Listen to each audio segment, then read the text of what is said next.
In this video, I want to introduce you to solving quadratics.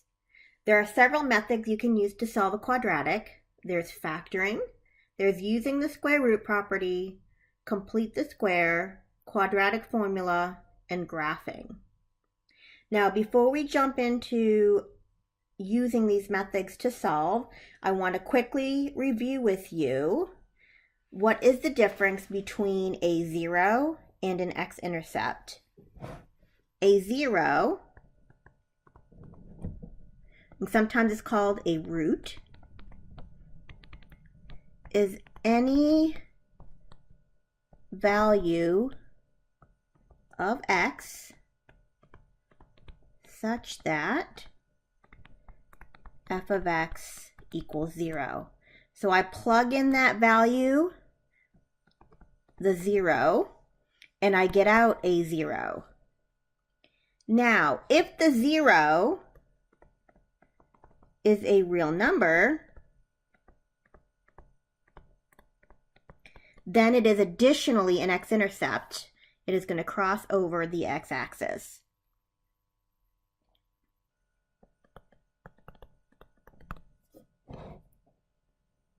So basically, all x-intercepts are zeros, but not all zeros are x-intercepts.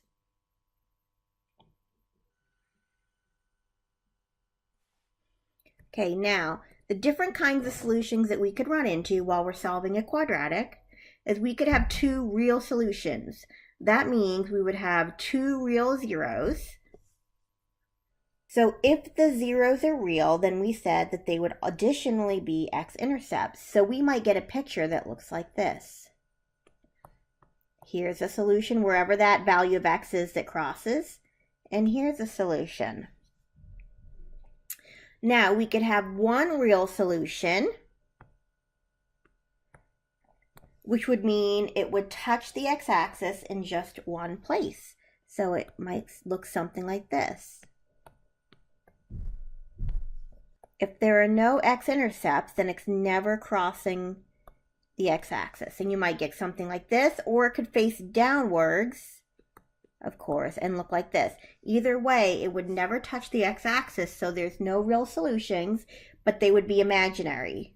So there would be two imaginary zeros and no x-intercepts.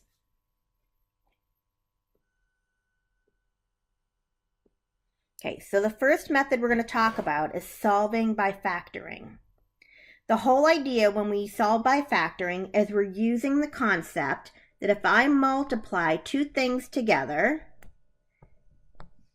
and they equal 0, then at least one of those factors has to be 0. Either A has to be 0 or B has to be 0, or they could both be 0. So we're going to use that concept when we solve by factoring. So when we factor, basically what we're doing is we're setting it up as a multiplication problem, and we want to have 0 on the other side. So when I factor this, I have 0 on the other side. If I factor this, I get x plus 7, x minus 3. So I have two factors. Think of this as like your A and your B if we're comparing it to the example above. One of those at least has to be 0 in order for this to work. So I would set up two mini equations and say x plus 7 has to be equal to 0, or x minus 3 has to be equal to 0. Which means x is negative 7 or x is 3. And then we can check it by plugging back in. If I plug in negative 7, that gives me negative 7 squared plus 4 times negative 7 minus 21 is equal to 0. Negative 7 squared gives me a 49. Negative 7 times a 4 gives me a minus 28.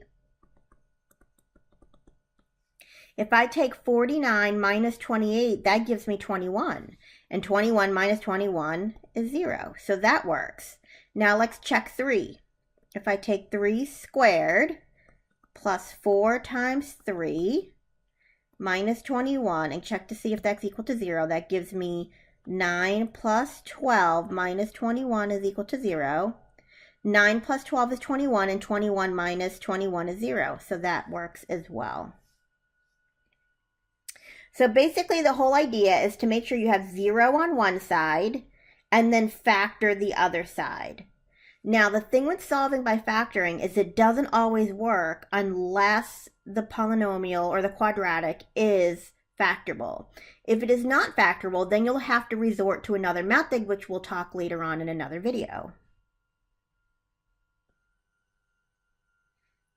Okay, the second example, I have x set equal to 0, so that's good. So I just have to factor the 9x squared plus 9x minus 4.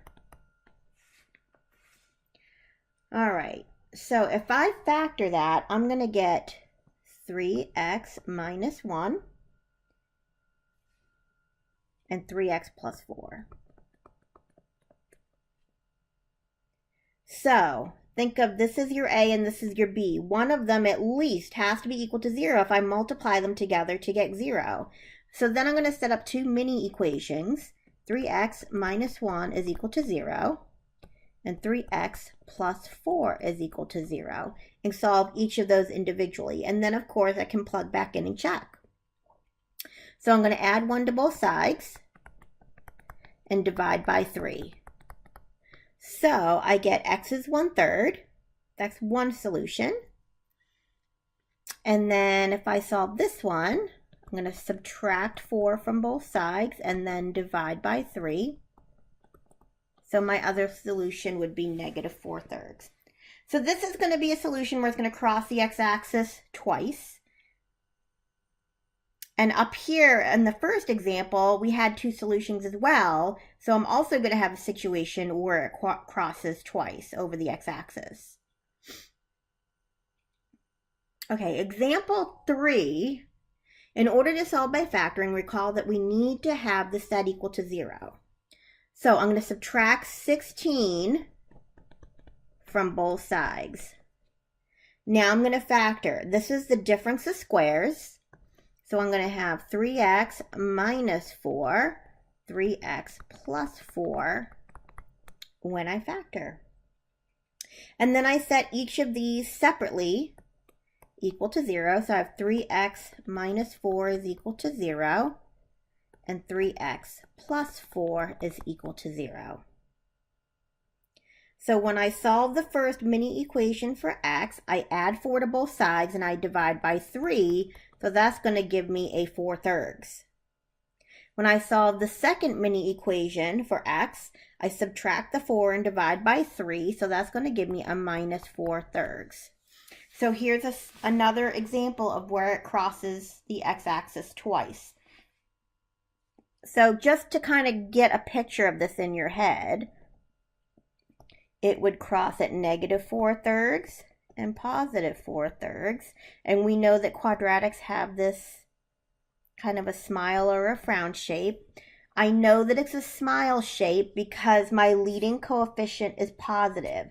If my leading coefficient was negative, it would be a frown shape. And we'll talk about that more in more detail later on in the class. So here are my two zeros, which are also x-intercepts because that's where it crosses the x-axis. Okay, in this example, I'm going to show you how to solve this quadratic equation by factoring. Now, it doesn't look like the ones we have done before, but I can assure you this is going to end up in solving a quadratic. And the reason is that we have an x in the denominator right here. So in order to start solving this, we need to clear the fractions. And when we clear the fractions, that's when it's going to result in a quadratic equation that needs to be factored to be solved. Now, because that x is in the denominator, I want to start off right from the beginning and say, well, I know x cannot be equal to 0 because if I plugged in 0 there, I would get 0 in the denominator and that's undefined. So I want to make sure that I label that right from the start because if I get that as an answer, I want to cross that off as a possibility. We cannot have x equals 0 as an answer. Okay, so to start off, my common denominator is going to be 4x. So I'm going to multiply everything by 4x. So I'm going to take 4x over 1 times x over 4 plus 4x over 1 times 8 over x is equal to 4x over 1 times 3 over 1. Okay, now I can start getting rid of things. So I have a 4 over 4. That's a 1. And I can get rid of that. And then I'm left with x times x, which is x squared. For this one, I have an x over x, so I can get rid of those x's on the top and the bottom. And what I'm left with is a 32, 4 times 8. And then over here, I can't cross cancel anything, so that I'm left with a 12x, 4x times 3. So now in order to go ahead and finish solving this, I have a quadratic. So I need to make sure that I have 0 on one side and everything else on the other if I'm going to solve this by factoring.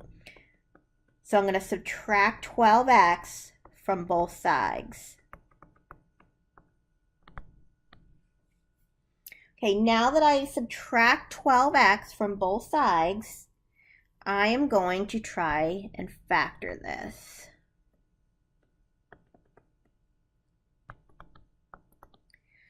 I want to figure out what would multiply to give me 32, but add to give me negative 12. So that's going to give me a minus 8 and a minus 4. So now that it's factored, I want to think of this as my A and this is my B. So I want to make sure I set each of those factors equal to 0. And then solve from there. So if I add 8 to both sides, I get x is 8. And if I add 4 to both sides, I get x is 4. Now, neither one of those answers is equal to 0, so I don't have to worry about anything being undefined. And if I go ahead back in and check it, I'll find that it's correct, but I'll leave that check to you.